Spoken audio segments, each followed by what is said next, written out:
പ്രണയതീരം. രചനാ സംഭാഷണം രുദ്രപ്രിയ. രുദ്രൻ കാറിൽ നിന്നിറങ്ങി ദേവയ്ക്കായി ഡോർ തുറന്നു കൊടുത്തു. ദേവ ഇറങ്ങിയതും രുദ്രൻ ദേവയുടെ കൈ ചേർത്ത് പിടിച്ച് അച്ഛനും അമ്മയ്ക്കും ഗോപുവിനും സിദ്ധുവിനുമൊപ്പം അമ്പലത്തിലേക്ക് നടന്നു. അമ്പലനടയിൽ നിൽക്കുന്ന ആളെ കണ്ടതും രുദ്രൻ്റെ മുഖത്ത് പുഞ്ചിരി വിരിഞ്ഞു. എന്നാൽ 4 കണ്ണുകളിൽ അമ്പരപ്പും ഭയവുമായിരുന്നു. ദേവയും ഗോപുവും പരസ്പരം മുഖത്തോട് മുഖം നോക്കി. എന്നാൽ രുദ്രനും സിദ്ധുവും ഇത് കണ്ട് ചിരിച്ചു. രുദ്രൻ ദേവയുടെ കൈപിടിച്ച് വസുദേവ മാഷിൻ്റെ അടുത്തേക്ക് ചെന്നു. അടുത്ത് നിൽക്കുന്ന ശ്രേയയെ കണ്ട ദേവ ചുണ്ടു കൂർപ്പിച്ചു. ദേവ, ഇതെന്നെ പഠിപ്പിച്ച മാഷാണ്. ഇത് മാഷിൻ്റെ മകൾ ശ്രേയ. ശ്രേയ ദേവയെ നോക്കി ചിരിച്ചു. ദേവ ശ്രേയയ്ക്ക് ഒരു മങ്ങിയ ചിരി സമ്മാനിച്ചു. ശ്രേയയുടെ മുഖം മാറിയതും രുദ്രൻ ഒന്നുമല്ലെന്ന് കണ്ണടച്ച് കാണിച്ചു. രുദ്രനും ദേവയും മാഷിൻ്റെ കാൽ തൊട്ട് അനുഗ്രഹം വാങ്ങി. എല്ലാവരും അമ്പലത്തിൽ കയറി. ശ്രീകോവിലിന് മുന്നിൽ രുദ്രനും ദേവയും കണ്ണുകളടച്ച് പ്രാർത്ഥിച്ചു. പൂജാരി പൂജിച്ച് നൽകിയ താലി രുദ്രൻ ദേവയുടെ കഴുത്തിൽ ചാർത്തി. തൻ്റെ പാതിയായി വരും ജന്മങ്ങളിലും ഇവളെ തന്നെ തരണേ ദേവി എന്ന് രുദ്രൻ പ്രാർത്ഥിക്കുമ്പോൾ ജീവനുള്ള കാലം വരെയും ഈ താലി മാറോട് ചേർന്ന് കിടക്കാൻ അനുഗ്രഹിക്കണമെന്ന് മനമുരുകി പ്രാർത്ഥിച്ചു ദേവ. ഇലച്ചീന്തിൽ നിന്നും ഒരുന്നുള്ള സിന്ദൂരത്താൽ രുദ്രൻ ദേവയുടെ സീമന്തരേഖ ചുവപ്പിച്ചു. ദേവയുടെ കണ്ണുകളിൽ നിന്നും 2 തുള്ളി കണ്ണുനീർ കവിളിണകളിൽ ചുംബിച്ച് താഴേക്ക് വീണു. രുദ്രൻ എന്തെന്ന് പുരുകമുയർത്തി ചോദിച്ചപ്പോൾ ദേവ കണ്ണുകൾ ചിമ്മി കാണിച്ചു.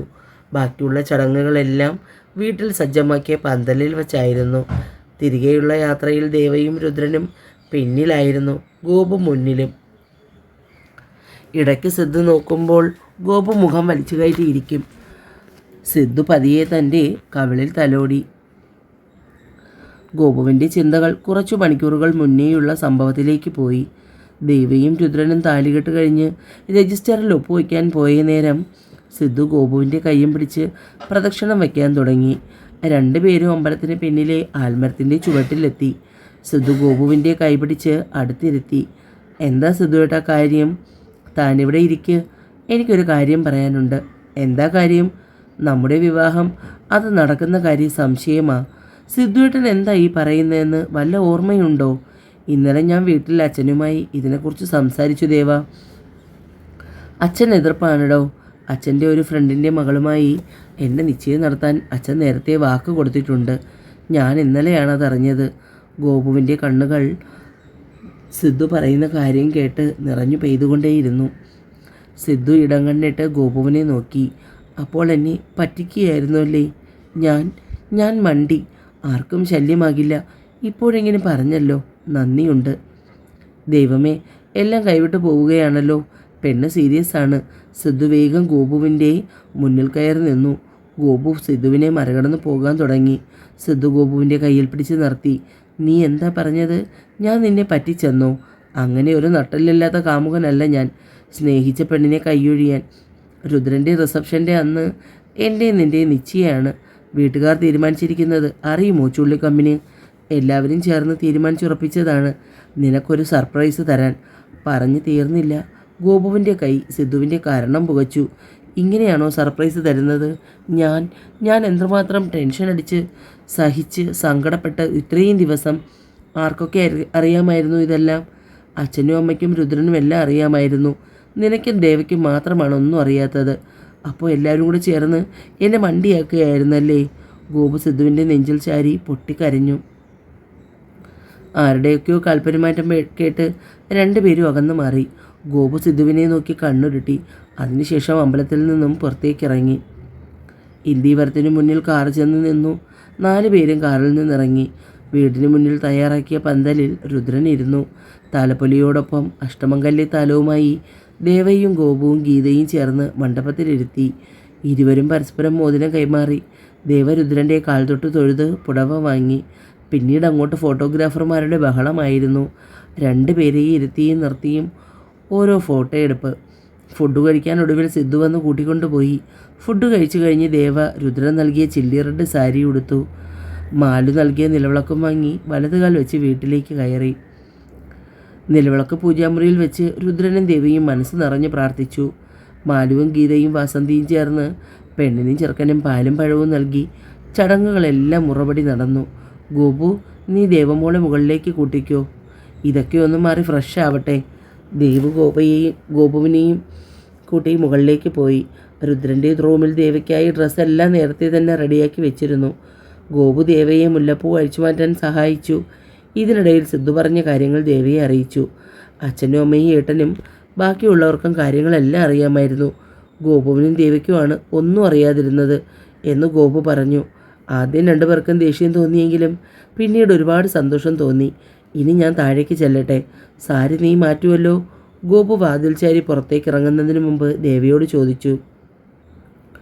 ദേവ ശ്രദ്ധയോടെ മുന്താണിയിലെ പിന്നൂരി മാറ്റി സാരി ബെഡിൽ വെച്ചു. ബാക്കി ഞൊറിയിലെ പിന്നുകൾ ഓരോന്നായി അഴിക്കാൻ തുടങ്ങുമ്പോഴാണ് രുദ്രൻ ഡോറ് തുറന്നകത്തേക്ക് വന്നത്. ഗോപു ആണെന്ന് കരുതി ദേവ നോക്കുമ്പോഴുണ്ട് രുദ്രൻ. ദേവ വേഗം സാരി എടുത്ത് തോളിലിട്ടു. രുദ്രൻ ഡോർ ലോക്ക് ചെയ്ത് ദേവയുടെ അടുത്തേക്ക് വന്നു. ദേവ കണ്ണ് രണ്ടും ഇറക്കി അടച്ച് നിൽക്കുകയാണ്. രുദ്രൻ്റെ ശ്വാസം ദേവയുടെ ചെവിയിൽ പതിഞ്ഞു. പ്രിയ. ആ ഒരു വിളിയിൽ ദേവ മിഴികൾ ഉയർത്തി രുദ്രനെ നോക്കി. രുദ്രൻ ദേവയുടെ നെറ്റിയിലെ സിന്ദൂരത്തിൽ ചുണ്ടുകൾ അമർത്തി തൻ്റെ പേര് കൊത്തിയ താലിയിലേക്ക് നോക്കി. ദേവയ്ക്ക് ശരീരത്തിലാകെ ഒരു വിറയൽ അനുഭവപ്പെട്ടു. ശ്വാസോച്ഛ്വാസം ഉച്ചത്തിലായി. രുദ്രൻ ദേവയെ തൻ്റെ നെഞ്ചിലേക്ക് ചേർത്ത് പിടിച്ചു. അതരങ്ങളിൽ ചുംബിക്കാൻ തുടങ്ങവേ പുറത്ത് ഡോറിൽ മുട്ടുന്ന ഒച്ച കേട്ട് രുദ്രൻ ഫ്രഷാകാനുള്ള ഡ്രസ്സ് എടുത്ത് വാഷ്റൂമിലേക്ക് പോയി. ദേവ വേഗം വാതിൽ തുറന്നു. നീ ഇതുവരെ ഡ്രസ്സ് മാറിയില്ലേ പെണ്ണേ? ഗോപു അതും ചോദിച്ചുകൊണ്ട് മുറിയിലേക്ക് കയറി. അത് ഈ ഞൊറിയിലിരിക്കുന്ന പിന്ന് അഴിക്കാൻ പറ്റുന്നില്ല ഗോപു. ഗോപു മുട്ടുകുത്തിയിരുന്ന പതിയെ പിന്നെല്ലാം വിടുവിച്ചു കൊടുത്തു.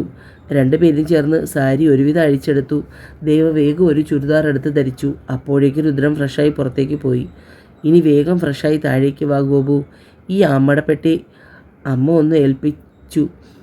അമ്മയാകുമ്പോൾ ഭദ്രമായി ഇതെല്ലാം സൂക്ഷിച്ചു വയ്ക്കും.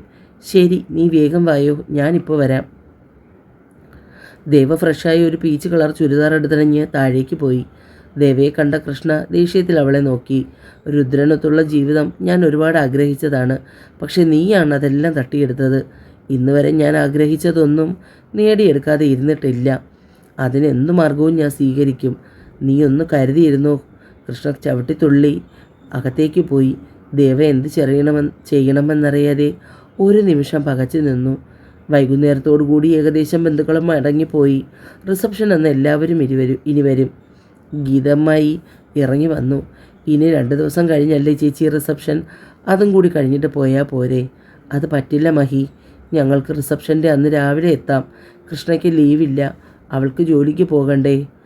അമ്മ, എനിക്ക് ലീവുണ്ടല്ലോ, പിന്നെന്താ കുഴപ്പം? കൃഷ്ണ അതിനിടയിലേക്ക് കയറി.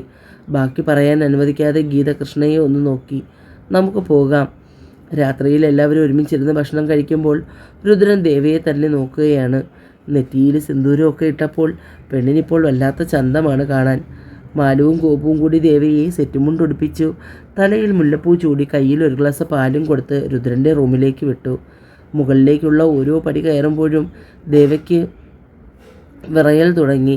പാൽ ഗ്ലാസ് തുളുമ്പാതെ ശ്രദ്ധിച്ച് റൂം തുറന്നകത്തേക്ക് കയറി.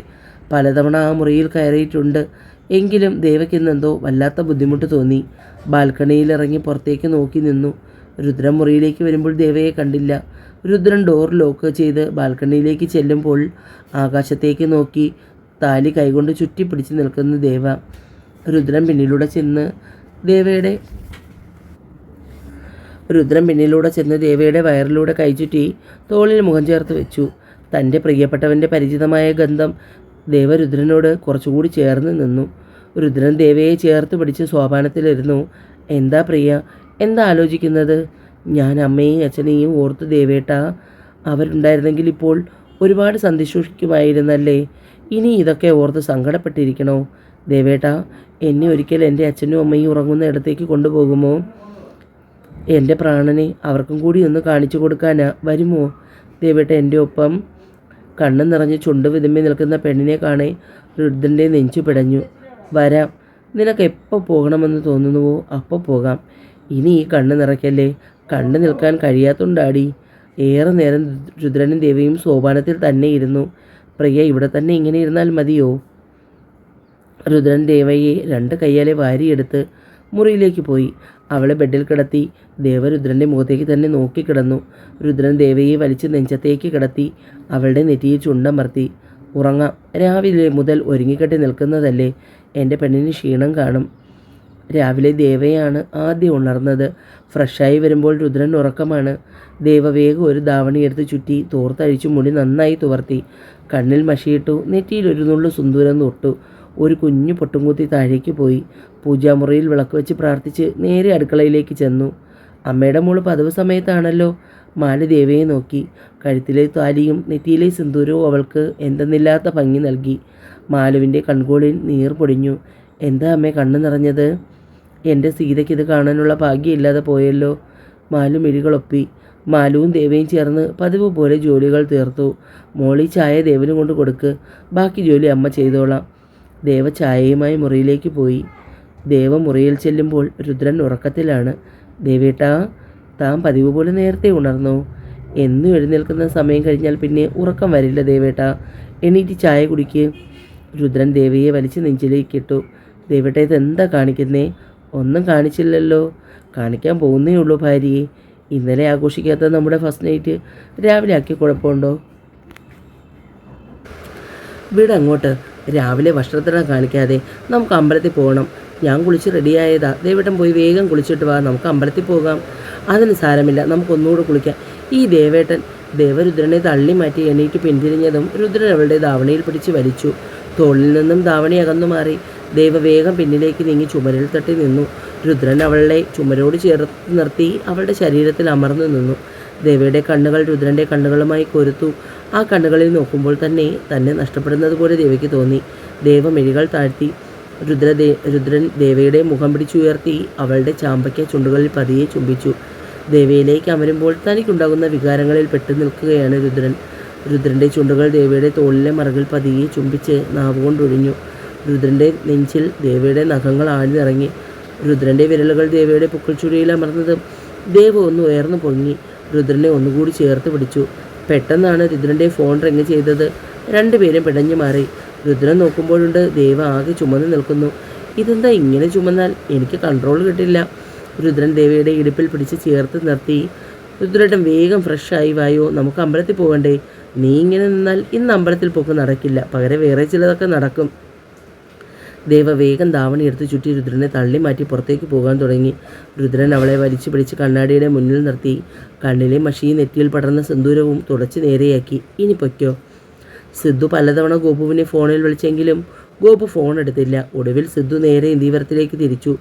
എല്ലാവരും ബ്രേക്ക്ഫാസ്റ്റ് കഴിക്കുമ്പോഴാണ് സിദ്ധുവിൻ്റെ ബുള്ളറ്റ് ഇന്ദീവരത്തിൽ വന്നത്. നീ എന്താടാ ഇത്രയും നേരത്തെ? വാ ഇരിക്ക്, ബ്രേക്ക്ഫാസ്റ്റ് കഴിക്കാം. സിദ്ധുവിനെ കണ്ട ഉടൻ രുദ്രൻ ക്ഷണിച്ചു. സിദ്ധു കഴിക്കുമ്പോഴൊക്കെ ഗോപുവിനെ നോക്കിയെങ്കിലും ഗോപു കണ്ട ഭാവം കാണിച്ചില്ല. റിസപ്ഷന് ഡ്രസ്സ് എടുത്തില്ല. നിങ്ങൾക്ക് എൻഗേജ്മെൻറ്റ് ഡ്രസ്സ് എടുക്കണം. നീ എന്തായാലും വന്നാൽ നന്നായി. ബ്രേക്ക്ഫാസ്റ്റ് കഴിച്ചു കഴിഞ്ഞ് നമുക്ക് പോയി ഡ്രസ്സ് എടുക്കാം. രുദ്രനും ദേവിയെ റെഡിയാകുവാനായി മുകളിലേക്ക് പോയി. മാലു കിച്ചണിലേക്കും. ഗോപു സിദ്ധുവിനെ മൈൻഡ് പോലും ചെയ്യാതെ മുറിയിലേക്ക് പോയി. സിദ്ധു പതിയെ ഗോപുവിൻ്റെ റൂമിലേക്ക് ചെന്നു. സിദ്ധു ചെല്ലുമ്പോൾ ഗോപു റെഡിയായി ഇറങ്ങുകയായിരുന്നു. നിനക്കെന്താ ഫോൺ വിളിച്ചാൽ എടുത്താൽ? എനിക്ക് സൗകര്യമില്ല ഇയാൾ വിളിക്കുമ്പോൾ എടുക്കാൻ. ഗോപു, നീ എന്നെ വെറുതെ ദേഷ്യം പിടിപ്പിക്കരുത്. ഇന്നലെ ഞാൻ നിന്നെ എത്ര തവണയാണ് വിളിച്ചത്? ഇത്രയ്ക്ക് നിനക്കെന്താ പ്രശ്നം? ഞാനൊന്ന് താഴ്ന്നു തന്നെന്ന് കരുതി നീ എന്നെ ഭരിക്കാൻ വരരുത്. സിദ്ധുവിൻ്റെ ശബ്ദം മാറിയതും ഗോപുവിൻ്റെ കണ്ണ് നിറഞ്ഞു. എല്ലാവരും കൂടി എന്നെ പറ്റിച്ചപ്പോൾ ആ സങ്കടത്തിൽ ഞാൻ ഇനി ആവർത്തിക്കില്ല. സോറി. സിദ്ധു ആകെ കിളിപോയി നിൽക്കുകയാണ്. താനൊന്ന് ദേഷ്യപ്പെട്ടപ്പോൾ പെണ്ണ് പേടിച്ചു. ഇതിവളുടെ അഭിനയമാണോ? അഭിനയമല്ല എന്ന് തോന്നുന്നു. കണ്ണീരൊക്കെ വരുന്നുണ്ട്. ഗോപു, നീ ഇങ്ങനെ കരയല്ലേ? ഞാൻ നീ ഫോൺ എടുക്കാത്തത് കൊണ്ട് പെട്ടെന്ന് ദേഷ്യപ്പെട്ടതാ. സിദ്ധു ഗോപുവിൻ്റെ അടുത്തേക്ക് നീങ്ങിയതും പെണ്ണ് സിദ്ധുവിൻ്റെ കവിളിൽ ആഞ്ഞൊരു കടി. കടിക്കല്ലേ? കടിപ്പട്ടി. സിദ്ധുവിൻ്റെ കണ്ണിൽ നിന്നും കണ്ണുനീരൊക്കെ വരുന്നുണ്ട്. ഗോപു വേഗം മുറിയിൽ നിന്നും പുറത്തേക്ക് ഒറ്റ ഓട്ടം. പെണ്ണ് കവിളിൽ കടിച്ചു പറിച്ചു. ഇതും വെച്ച് പുറത്തേക്ക് എങ്ങനെ ഇറങ്ങും? ഒന്നും വേണ്ടായിരുന്നു.